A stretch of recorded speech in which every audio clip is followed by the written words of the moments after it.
तर मग आजच्या चर्चेला सुरुवात करूया. आपण जेव्हा एखाद्या जनरेटिव्ह एआय ॲपशी बोलतो ना, तेव्हा असं वाटतं की की आपण एका हुशार विद्यार्थ्याशी बोलतोय, हो, बरोबर. जो प्रत्येक प्रश्नाचं उत्तर देतो. पण म्हणजे हा विद्यार्थी खरंच हुशार आहे की फक्त उत्तरं पाठ करून आलाय, हे कसं ओळखायचं? आज आपण मायक्रोसॉफ्टच्या एका लर्निंग मॉड्यूलच्या आधारे याच गोष्टीचा जरा खोलात जाऊन विचार करणार आहोत. थोडक्यात एआयच्या रिपोर्ट कार्डवर नजर टाकूया. आणि हे खूप महत्वाचं आहे, कारण कोणतंही ॲप यशस्वी होण्यासाठी त्याची गुणवत्ता चांगली हवीच. वापरकर्त्यांना अचूक आणि उपयुक्त उत्तरं मिळाली तरच त्यांचा अनुभव चांगला राहील, हो ना? अगदी. म्हणूनच हे मूल्यांकन म्हणजे इव्हॅल्युएशन ही केवळ एक तपासणी नाहीये, तर ॲपला सतत सुधारण्याची एक प्रक्रिया आहे. आणि या मॉड्यूलमध्ये मायक्रोसॉफ्ट फाउंड्री पोर्टल वापरून हे कसं करतात ते आपण समजून घेऊ. ठीक आहे. तर मग सुरुवात कुठून करायची? समजा आपल्याकडे एक एआय मॉडेल आहे, म्हणजे तो विद्यार्थी. तर आपण फक्त त्या विद्यार्थ्याची परीक्षा घेऊ शकतो की तो ज्या पूर्ण चॅट ॲपचा भाग आहे त्या संपूर्ण प्रोजेक्टची? अगदी बरोबर. आणि ही परीक्षा घेण्याचे अनेक मार्ग आहेत. पहिला आहे मॉडेल बेंचमार्क. Model benchmark. याला आपण एआयची सीईटी किंवा जेईई परीक्षा म्हणू शकतो. यात काही ठरलेले मापदंड असतात ज्यावर मॉडेलला तपासलं जातं. अच्छा, म्हणजे एक स्टँडर्डाइज्ड टेस्ट सारखं. यात कोणते विषय असतात मग? यात साधारण 4 मुख्य विषय आहेत. पहिला म्हणजे ॲक्युरसी, दिलेलं उत्तर बरोबर आहे की नाही, हो किंवा नाही, इतकं सोपं. ओके. दुसरा आहे कोहेरन्स, म्हणजे उत्तराला काही अर्थ लागतोय का, ते सुसंगत वाटतंय का, की फक्त शब्दांची खिचडी आहे. ठीक आहे. तिसरा विषय म्हणजे फ्लुएन्सी, उत्तराची भाषा व्याकरणदृष्ट्या बरोबर आहे का आणि स्वाभाविक वाटते का. वा, म्हणजे एआयला सुद्धा व्याकरण आणि सुसंगततेची परीक्षा द्यावी लागते. हो तर. आहे का? म्हणजे कधी कधी मानवी नजर ही महत्वाची असते, नाही का? नक्कीच. तिथेच पुढचा मुद्दा येतो. पण त्याआधी एक चौथा विषय सांगतो. हा, सांगा. GPT similarity.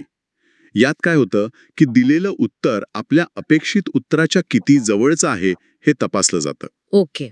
आणि तुम्ही जो मानवी नजरेचा मुद्दा काढलात त्याला मॅन्युअल इव्हॅल्युएशन म्हणतात. यात माणसं स्वतः उत्तरांची गुणवत्ता तपासतात.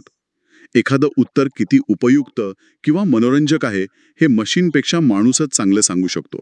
बरोबर. याशिवाय एआय असिस्टंट मॅट्रिक्स पण आहेत.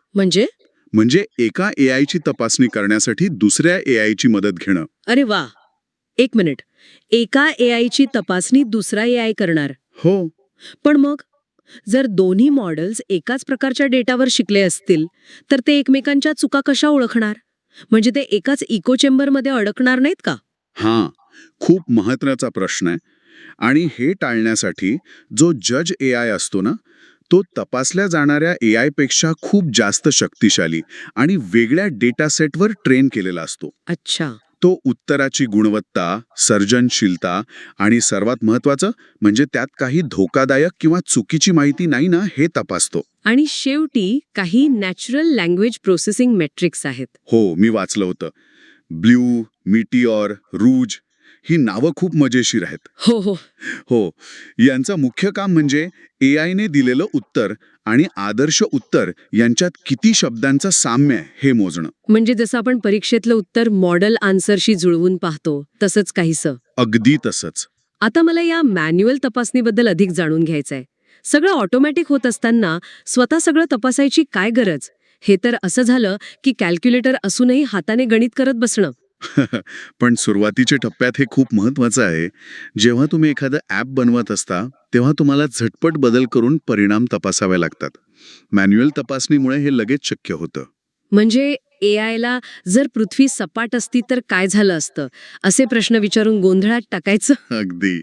आणि हे करायचं कुठे तर त्यासाठी चॅट प्लेग्राऊंड नावाची जागा आहे.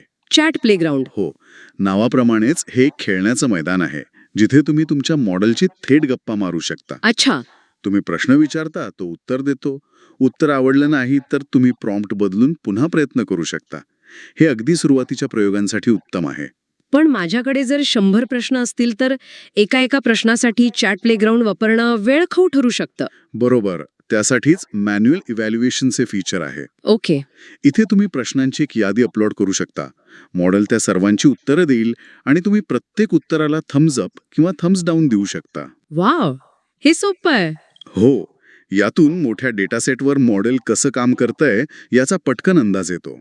ठीक आहे, मॅन्युअल तपासणी झाली. पण जेव्हा ॲप लाखो लोक वापरतील तेव्हा प्रत्येक उत्तराला थम्स अप देत बसणं शक्य नाही. इथेच ऑटोमेशनची गरज लागणार, बरोबर? रोबोट्सना कामाला लावण्याची वेळ आली आहे. अगदी बरोबर. ऑटोमेटेड मूल्यांकनासाठी आपल्याला एका डेटा सेटची गरज असते, ज्यात प्रश्न आणि त्यांची अपेक्षित आदर्श उत्तरं म्हणजे ग्राउंड ट्रूथ असतात. एक मिनिट, ही आदर्श उत्तरं म्हणजे काय? म्हणजे फक्त एकच बरोबर उत्तर असतं का? कारण अनेक प्रश्नांची अनेक बरोबर उत्तरं असू शकतात. खूप छान प्रश्न.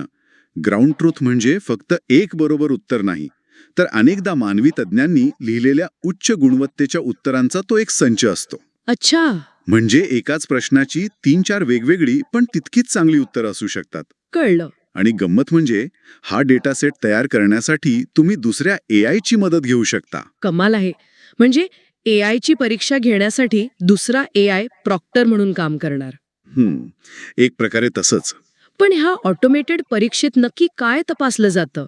या 2 मुख्य गोष्टी तपासल्या जातात. एक म्हणजे AI क्वालिटी. AI quality. यात उत्तराची सुसंगतता म्हणजे कोहेरन्स, प्रासंगिकता म्हणजे रेलेव्हन्स यांसारख्या गोष्टी तपासल्या जातात. यासाठी पुन्हा BLU, ROG सारखे NLP मेट्रिक्स वापरले जातात, जे उत्तराची शब्दांशी तुलना करतात. आणि दुसरी गोष्ट, मला वाटतं ती जास्त महत्वाची असणार. बरोबर ओळखलत. दुसरी आणि अत्यंत महत्वाची पायरी आहे धोका आणि सुरक्षितता म्हणजे रिस्क अँड सेफ्टी. ओके. तर हे सेफ्टी फिल्टर नक्की कसं काम करतं? ते फक्त काही आक्षेपार्ह कीवर्ड शोधतं की त्यामागे अधिक गुंतागुंतीची यंत्रणा आहे? कारण द्वेषपूर्ण भाषा किंवा सूक्ष्म हिंसाचार नेहमीच स्पष्ट शब्दांत नसतो, बरोबर? उत्तम प्रश्न. सुरुवातीचे फिल्टर्स हे कीवर्ड आधारितच होते, पण ते सहज फसता यायचे. आताचे आधुनिक AI मॉडेल्स शब्दांच्या पलीकडे जाऊन वाक्याचा संदर्भ, त्यातील भावना आणि संभाव्य धोका ओळखू शकतात. मायक्रोसॉफ्टकडे यासाठी एक स्वतंत्र कंटेंट सेफ्टी नावाची सेवा आहे. ही सेवा उत्तरांचे 4 मुख्य प्रकारांमध्ये वर्गीकरण करते: द्वेषपूर्ण भाषा, लैंगिक सहकार्य, हिंसा आणि स्वतःला इजा पोहोचवणं. अच्छा. इतकंच नाही, तर प्रत्येक उत्तराला एक गंभीरता स्कोर म्हणजे सिव्हिअरिटी स्कोर सुद्धा दिला जातो. म्हणजे मी तुला मारणार आणि आज मॅचमध्ये भारताने पाकिस्तानला मारलं या दोन्ही वाक्यांमधला फरक तो ओळखू शकतो. वा. म्हणजे एखाद्या जनरेटिव्ह AI ॲपला लोकांपर्यंत पोचण्यापूर्वी कितीतरी परीक्षांमधून जावं लागतं. आधी मॉडेल बेंचमार्क नावाची CET परीक्षा, मग चॅट प्लेग्राऊंडमध्ये तोंडी परीक्षा, बरोबर. त्यानंतर मॅन्युअल इव्हॅल्युएशन नावाची लेखी परीक्षा आणि शेवटी ऑटोमेटेड इव्हॅल्युएशन नावाची अंतिम परीक्षा, ज्यात सुरक्षितेचीही तपासणी होते. हो, आणि या सगळ्या प्रक्रियेचा अंतिम उद्देश एकच आहे: विश्वास निर्माण करणे. वापरकर्त्यांना जेव्हा खात्री पटेल की ॲप केवळ हुशार नाही, तर उपयुक्त, अचूक आणि सुरक्षित आहे, तेव्हाच ते त्याचा स्वीकार करतील. खरंय. गुणवत्ता आणि सुरक्षितता या एकाच नाण्याच्या 2 बाजू आहेत. आणि जाता जाता विचार करण्यासाठी एक प्रश्न. जसं जसे AI मॉडेल्स अधिक सर्जनशील आणि मानवासारखी भाषा बोलण्यात हुशार होत आहेत, तसतसे ते अधिक खात्रीशीर वाटणारी पण चुकीची किंवा धोकादायक माहिती निर्माण करण्याचा धोकाही वाढतो का? AIला अधिक हुशार बनवण्यासोबतच त्याला अधिक शहाणं बनवण्याचं संतुलन आपण कसं साधणार, यावर नक्की विचार करा.